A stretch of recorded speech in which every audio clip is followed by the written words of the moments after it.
भारतीय इतिहास के पन्नों में और सनातन धर्म की गहराइयों में कुछ चरित्र ऐसे हैं जो समय की सीमाओं को लांघकर अमर हो जाते हैं। एक ऐसा व्यक्तित्व जिसके एक हाथ में वेदों का परम ज्ञान था और दूसरे हाथ में अधर्म का नाश करने वाला महाविनाशकारी परशुराम। एक जन्म से ब्राह्मण जिसने कर्म से ऐसा क्षत्रिय तेज दिखाया कि पूरी पृथ्वी कांप उठी। एक आज्ञाकारी पुत्र जिसने पिता के एक आदेश पर अपनी ही माता का शीश काट दिया। एक ऐसा महायोद्धा जिसने अकेले ही 21 बार इस धरती को अत्याचारी राजाओं से विहीन कर दिया। वह भगवान विष्णु के छठे अवतार हैं। वह 7 चिरंजीवियों में से एक हैं जो आज भी हमारे बीच मौजूद हैं। वह क्रोध और करुणा का अद्भुत संगम है। आज हम उसी महामानव की गाथा सुनने जा रहे हैं। आज का प्रश्न केवल एक नाम नहीं बल्कि एक पूरे युग का इतिहास है। आखिर परशुराम कौन थे? भाग 1, नियति का खेल और जन्म का रहस्य। परशुराम की कहानी उनके जन्म से बहुत पहले शुरू होती है। यह कहानी है प्राचीन भारत के सबसे महान आर्षि वंशों में से एक, भार्गव वंश की। यह वह वंश था जिसकी जड़ें सीधे ब्रह्मा जी के मानस पुत्र महर्षि भृगु से जुड़ी थीं। इस वंश में च्यवन और अर्चीक जैसे महान तपस्वी हुए जिनके पुण्य और तप से स्वर्ग का सिंहासन भी डोल जाता था। इसी महान परंपरा के उत्तराधिकारी थे महर्षि जमदग्नि। जमदग्नि जिनका अर्थ है वह जो अग्नि को शांत करता है। उनकी तपस्या की अग्नि साक्षात अग्निदेव से भी प्रचंड थी। नियति ने एक अद्भुत संयोग रचा। परम तपस्वी ब्राह्मण जमदग्नि का विवाह हुआ एक राजकन्या से। वह थी इक्ष्वाकु वंश की राजकुमारी रेणुका, राजा प्रसेनजित की पुत्री, जो राजसी संस्कारों में पली बड़ी थी, लेकिन उन्होंने एक तपस्वी का जीवन चुना। यह विवाह केवल 2 व्यक्तियों का मिलन नहीं था, यह 2 विपरीत धाराओं का संगम था। एक तरफ जमदग्नि का शांत ब्रह्म तेज जो ज्ञान और त्याग से उत्पन्न होता था, और दूसरी तरफ रेणुका के रक्त में बहता क्षत्रिय तेज जो शौर्य और शासन का प्रतीक था। लेकिन इस महान दंपति के घर जो बालक जन्म लेने वाला था, उसके भाग्य का निर्धारण एक विचित्र पौराणिक भूल ने पहले ही कर दिया था। महर्षि भृगु ने अपनी पुत्रवधू सत्यवती, विश्वामित्र की माता, और अपनी पौत्रवधू रेणुका, परशुराम की माता, के लिए संतान प्राप्ति हेतु विशेष चरु यज्ञ का प्रसाद तैयार किया। विधि का विधान देखिए। सत्यवती के लिए जो चरु बना था उसमें पूर्ण ब्राह्मण गुण थे, शांति, ज्ञान और वैराग्य। और रेणुका के लिए जो चरु था उसमें प्रबल क्षत्रिय गुण थे, तेज, शौर्य, पराक्रम और उग्रता। लेकिन होनी को कुछ और ही मंजूर था। चरु के आदान प्रदान में एक चूक हो गई। माता रेणुका ने गलती से वह चरु ग्रहण कर लिया जो ब्राह्मण गुणों वाला था, और सत्यवती ने क्षत्रिय गुणों वाला चरु ग्रहण कर लिया। महर्षि भृगु ने जब अपनी दिव्य दृष्टि से यह विपर्यय देखा तो उन्होंने एक भविष्यवाणी की जिसने भविष्य का खाका खींच दिया। उन्होंने कहा, इस भूल के कारण ब्राह्मण वंश में एक ऐसा बालक जन्म लेगा जो ब्राह्मण होकर भी कर्म से परम पराक्रमी क्षत्रिय होगा। वह ज्ञान का वाहक होकर भी विनाश और शौर्य का प्रतीक बनेगा। और इस प्रकार वैशाख शुक्ल तृतीया, जिसे हम अक्षय तृतीया कहते हैं, उस दिन महर्षि जमदग्नि और माता रेणुका के घर उनके 5वें और सबसे छोटे पुत्र का जन्म हुआ। नाम रखा गया राम। भाग 2, तपस्या से परशुराम बनने की यात्रा। बालक राम जमदग्नि के अन्य पुत्रों रुमणवान, सुषेण, वसु और विश्वावसु से भिन्न थे। उन्हें पिता से वेदों, उपनिषदों और धर्म नीति का गहन ज्ञान मिला। इस शिक्षा ने उन्हें परम ज्ञानी बनाया। लेकिन चरु के प्रभाव के कारण उनके रक्त में समाया क्षत्रिय तेज उन्हें बार बार विचलित करता था। जब अन्य भाई ज्ञान चर्चा में लीन होते, राम का मन धनुर्वेद की जटिलताओं और शस्त्र विद्या को समझने में लगता। उनके भीतर एक तपस्वी की शांति और एक अपराजय योद्धा की उग्रता का द्वंद्व हमेशा चलता रहता था। जब भी वे संसार में अन्याय या अधर्म देखते, उनका क्षत्रिय रक्त उबल पड़ता। उन्हें आभास हो गया था कि उनका जन्म केवल मोक्ष प्राप्ति के लिए नहीं, बल्कि धर्म की रक्षा के लिए सक्रिय रूप से लड़ने के लिए हुआ है। राम जानते थे कि इस महान उद्देश्य के लिए केवल ज्ञान पर्याप्त नहीं है। उन्हें एक ऐसी शक्ति चाहिए थी जो ब्रह्मांड में अजेय हो, और उस कालखंड में समस्त शस्त्र विद्या के आदि गुरु और अस्त्रों के अधिष्ठाता केवल एक थे, देवों के देव महादेव। अपने पिता की आज्ञा लेकर युवा राम हिमालय की ओर चल पड़े।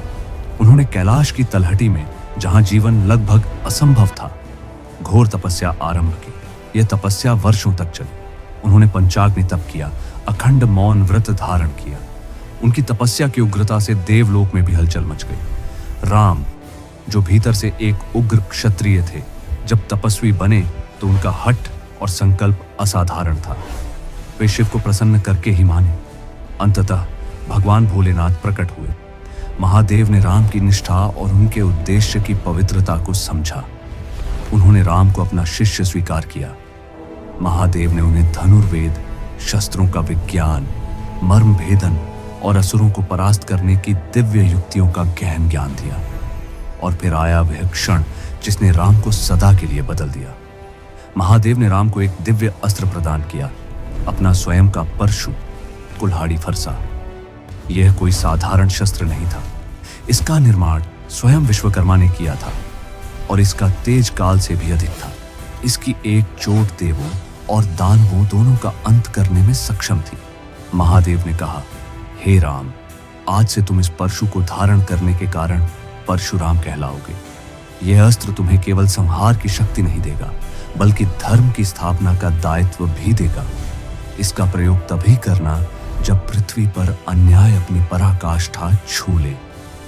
एक शांत ज्ञानी ब्राह्मण पुत्र अब भीषण शक्तिशाली और अपराज्य परशुराम में परिवर्तित हो चुका था। भाग 3। धर्म की पहली परीक्षा और माता का वध। दिव्य अस्त्रों से सुसज्जित होकर परशुराम आश्रम लौटे, लेकिन नियति ने उनके स्वागत के लिए एक क्रूर परीक्षा तैयार कर रखी थी। एक ऐसी परीक्षा जिसने उन्हें पितृभक्त पुत्र से उग्रता की मूर्ति बना दिया। यह घटना एक सूक्ष्म मानवीय भूल से शुरू हुई। महर्षि जमदग्नि की पत्नी रेणुका अत्यंत पतिव्रता थी। उनकी पवित्रता ऐसी थी कि वे कच्ची मिट्टी के घड़े में नदी से पानी ला सकती थी। एक दिन जब रेणुका जल लेने नदी पर गई, उन्होंने गंधर्वराज चित्ररथ को अपनी पत्नियों के साथ जल क्रीड़ा करते देखा। गंधर्व का अलौकिक रूप और वैभव देखकर क्षण भर के लिए ही सही, एक तपस्वी की पत्नी का मन विचलित हो गया। उनके मन में राजसी भोग का एक सूक्ष्म विचार आया। यह विचलन भले ही क्षण भंगुर था, लेकिन एक आश्रित पत्नी के पातिव्रत्य धर्म के लिए यह एक बड़ा आघात था। उसी क्षण उनके हाथ का कच्ची मिट्टी का घड़ा टूट गया। लज्जित और भयभीत रेणुका खाली हाथ आश्रम लौटी। त्रिकालदर्शी महर्षि जमदग्नि ने अपने तपोबल से सब कुछ जान लिया। एक तपस्वी के लिए मन का संयम ही सबसे बड़ा धर्म है, और उनकी पत्नी का मन विचलित हुआ था। क्रोध की अग्नि में जलते हुए महर्षि ने अपने पुत्रों को बुलाया और एक भयानक आज्ञा दी। तुम्हारी माता ने धर्म का उल्लंघन किया है। इसका प्रायश्चित केवल मृत्यु है। मैं आदेश देता हूं, अपनी माता का वध कर दो। यह एक अकल्पनीय आदेश था। जमदग्नि के 4 बड़े पुत्रों रुमणवान, सुषेण, वसु और विश्वावसु ने हाथ जोड़े। वे अपनी माता से प्रेम करते थे और इस घोर पाप को करने से उन्होंने साफ इनकार कर दिया। पिता की आज्ञा का उल्लंघन होते देख जमदग्नि का क्रोध और भड़क उठा। उन्होंने अपने 4 पुत्रों को श्राप दिया, तुमने पिता की आज्ञा नहीं मानी, जाओ तुम सब जड़वत, बुद्धिहीन हो जाओ। 4 भाई उसी क्षण अपनी चेतना खो बैठे।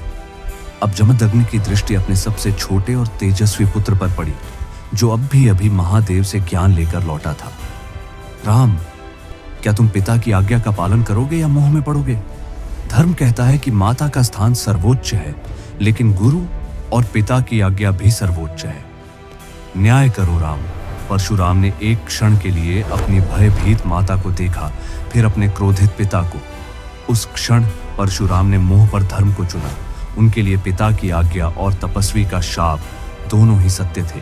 बिना एक शब्द बोले परशुराम ने अपना दिव्य परशु उठाया और एक ही वार में अपनी माता रेणुका का सिर धड़ से अलग कर दिया। आश्रम में सन्नाटा छा गया।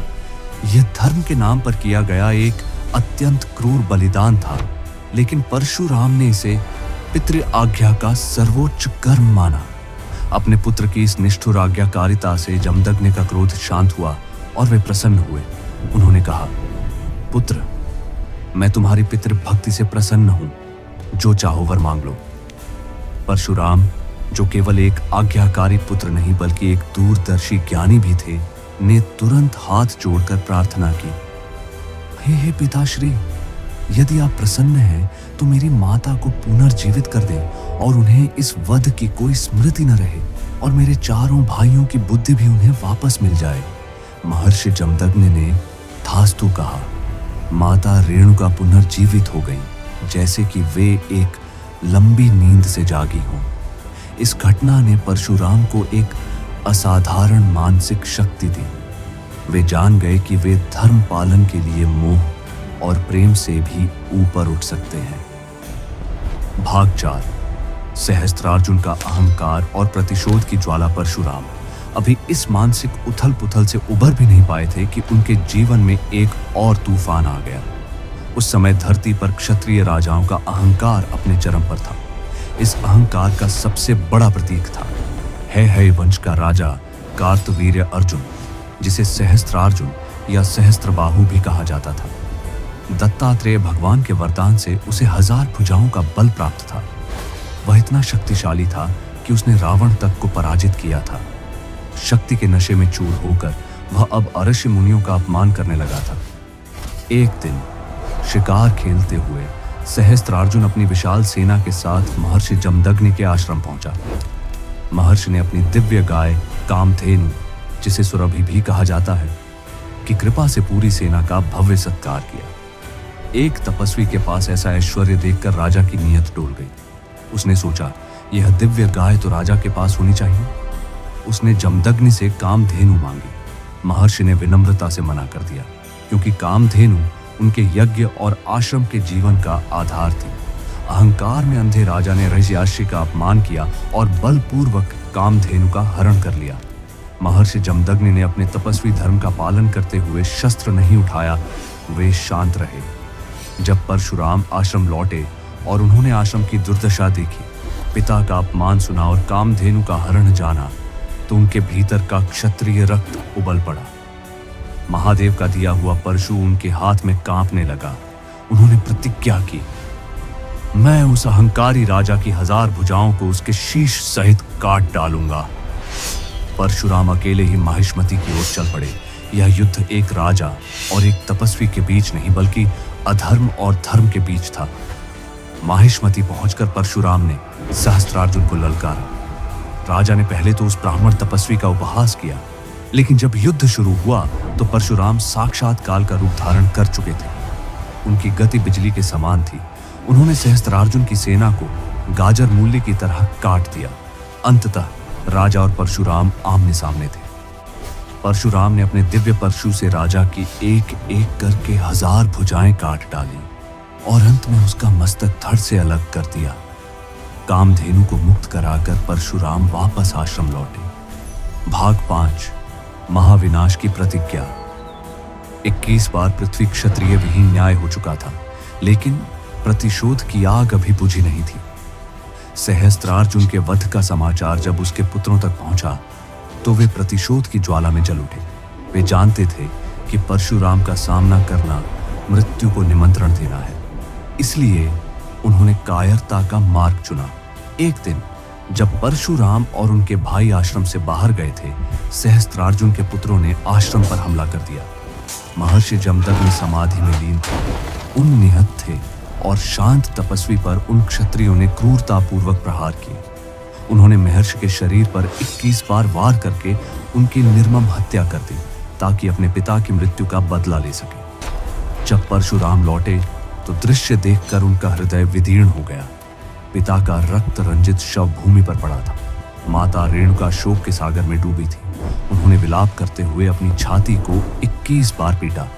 इस दृश्य ने परशुराम के भीतर की रही सही शांति को भी भस्म कर दिया। अब वहां केवल एक महाविनाशक खड़ा था। उनके भीतर का ब्राह्मण का ज्ञान और क्षत्रिय का शौर्य एक होकर ज्वालामुखी बन गया। उन्होंने अपने पिता के रक्त को हाथ में लेकर एक ऐसी प्रतिज्ञा की जिससे तीनों लोग थर्रा उठे। जिस पृथ्वी पर मेरे निरपराध पिता का रक्त बहाया गया है, मैं सौगंध खाता हूं कि मैं इस पृथ्वी को 21 बार क्षत्रिय विहीन कर दूंगा। मैं तब तक अपने इस परशु को विश्राम नहीं दूंगा जब तक कि अत्याचारी राज सत्ता का एक भी बीज शेष न रह जाए।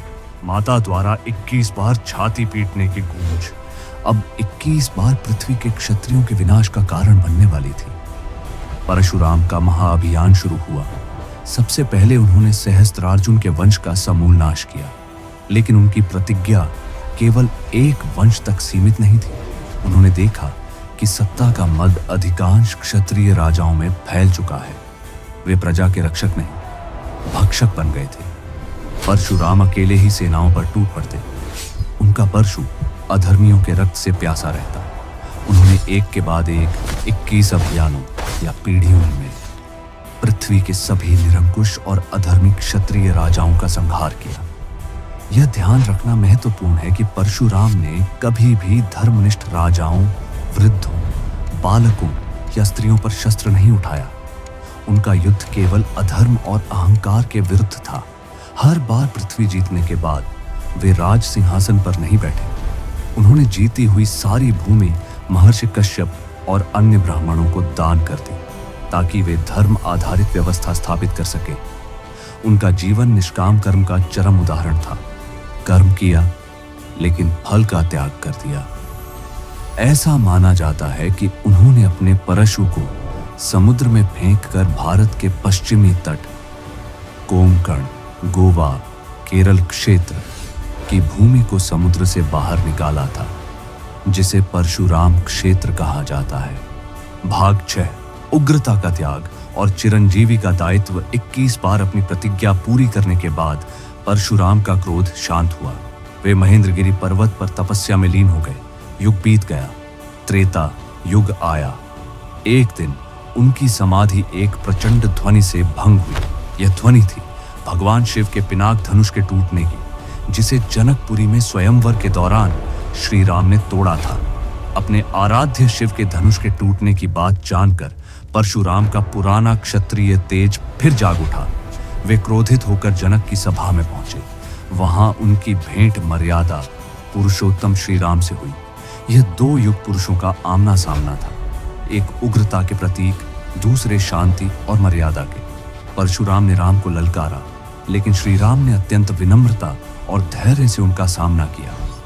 अंततः परशुराम ने राम की परीक्षा लेने के लिए उन्हें अपना वैष्णव धनुष दिया। जब श्री राम ने सहजता से उस धनुष पर प्रत्यंचा चढ़ा दी, तो परशुराम के ज्ञान चक्षु खुल गए। वे पहचान गए कि उनके सामने खड़ा यह युवक कोई साधारण क्षत्रिय नहीं, बल्कि स्वयं विष्णु का अवतार है। उसी क्षण परशुराम ने अपनी युगों पुरानी उग्रता और अहंकार का त्याग कर दिया। उन्होंने श्री राम को प्रणाम किया और समझ गए कि उनके शस्त्र उठाने का प्रयोजन अब समाप्त हो चुका है। उग्रता त्यागने के बाद परशुराम ने गुरु का रूप धारण किया। वे अब शस्त्र चलाते नहीं थे, बल्कि धर्म की रक्षा के लिए योद्धा तैयार करते थे। द्वापर युग में उन्होंने गंगा पुत्र भीष्म को राजनीति और युद्ध कला सिखाई। उन्होंने ही आचार्य द्रोण को समस्त दिव्यास्त्रों का ज्ञान दान में दिया। और यह भी सत्य है कि उन्होंने कर्ण को भी शिक्षा दी। हालांकि कर्ण ने झूठ बोलकर उनसे ज्ञान प्राप्त किया था, जिसके लिए उसे शाप भी मिला। महाभारत के युद्ध में जितने भी महान योद्धा थे, उन सब की शक्ति का स्रोत कहीं न कहीं परशुराम का दिया हुआ ज्ञान ही था। उपसंहार, चिरंजीवी का अमर संदेश। तो परशुराम कौन थे? क्या वे एक मातृता थे? नहीं, वे पितृ आज्ञा पालन के सर्वोच्च उदाहरण थे। क्या वे क्षत्रियों के शत्रु थे? नहीं, वे केवल अधर्म और अहंकार के शत्रु थे। परशुराम एक विरोधाभास हैं। वे एक ब्राह्मण हैं जो क्षत्रिय का कर्म करते हैं। वे एक संहारक हैं जो सृजन के लिए विनाश करते हैं। वे एक ऐसे अवतार हैं जिन्होंने त्रेता में राम को पहचाना, द्वापर में कृष्ण के युग के योद्धाओं को तैयार किया और आज कलयुग में भी हमारे बीच मौजूद हैं। शास्त्रों के अनुसार भगवान परशुराम चिरंजीवी हैं। वे आज भी महेंद्र पर्वत पर तपस्यारत हैं। वे प्रतीक्षा कर रहे हैं। प्रतीक्षा उस समय की जब कलयुग के अंत में अधर्म अपनी चरम सीमा पर होगा।